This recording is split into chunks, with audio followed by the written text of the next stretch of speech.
Welcome back to my annual DWNWRK YouTube video. My name is Thomas, as you may or may not know, and this is my S13.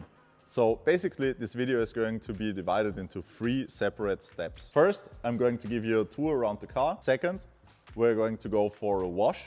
And third, last but not least, we're going to find out how much power this bad boy makes, because we are going on the dyno today. If you're new to the channel, this is my EU spec 200SX S13 with the mighty CA18 DAT engine.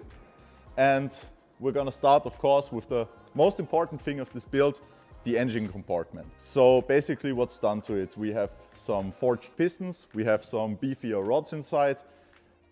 We rebuilt the entire thing. We have a Tomei metal head gasket, some Tomei pong cams inside, some beefier valve springs and retainers, Garrett GT2871R turbocharger, which is hidden behind this beautiful modified stock heat shield. We have an ARC super induction box because my goal for this car is at this point to build a period correct JDM spec tuning car. We have FMIC.EU front mount intercooler with custom piping that we built, as you can see, to fit the ARC induction box. We have a big intake for the turbocharger. Then we have an aluminum radiator, some fan shrouds from Mishimoto. The radiator is from Koyo. We did an R8 coil conversion. Now check out these sick wheels. These bad boys are WRK T7Rs, straight from Japan.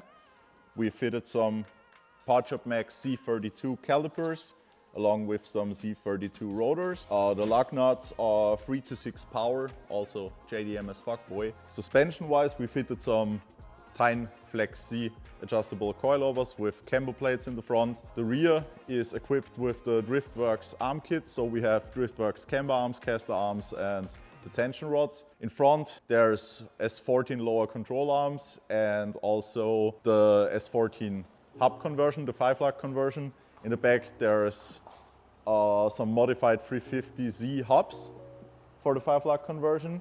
This is an HKS silent high power because in Austria we have very strict laws regarding tuning, and it's very important that the car does not have above 85 decibel, which is the stock limit.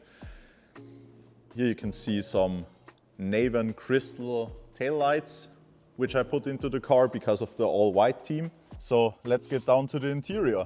As you can see, it's mostly kept stock because I wanted to go for an OEM 90s look. What's done to it? This is a Nismo 365A old logo wheel. We also have the matching shift knob from Nismo as well. We also have the matching tachometer, which goes up to 260 kilometers an hour instead of the stock 240. Another thing that we have modified is this M-Tron CAN gauge, which puts out all the values that the ECU reads. And we can also switch between values and different designs on this CAN gauge, which is very practical when driving the car because you don't have to fit like 5 gauges here, 3 here, and something like that. We can use 1 gauge to display all the values.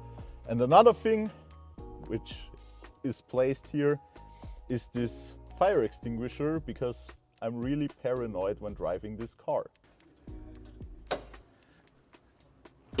So now let's get to the second part of the video, washing this car, because it's been standing for like 1 year without a wash and we want it to be nice and shiny before putting it on the dyno.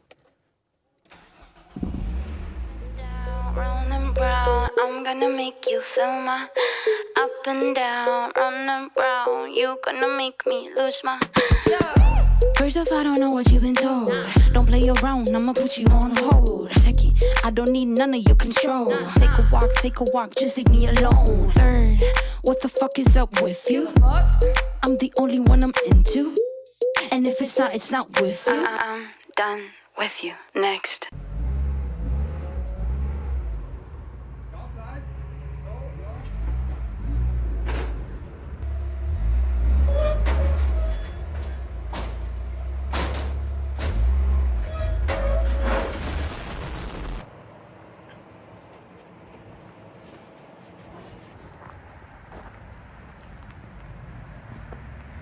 So the car is on the trailer without the front lip.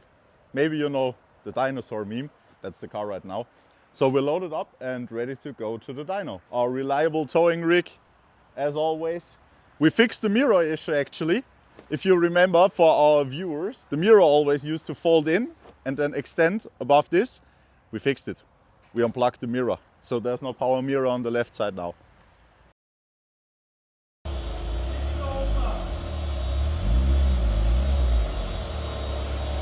So the first time we went on the dyno, there was a little bit of a situation. I will show you a picture what happened right here. So long story short, we had to load the car back up onto the trailer and leave mid-dyno run because the dyno broke. Not because of raw power of this car, just because the dyno had some sort of error. It didn't matter, we only had 2 months to wait. And then we had a new dyno session. And we will show you some videos of this session now.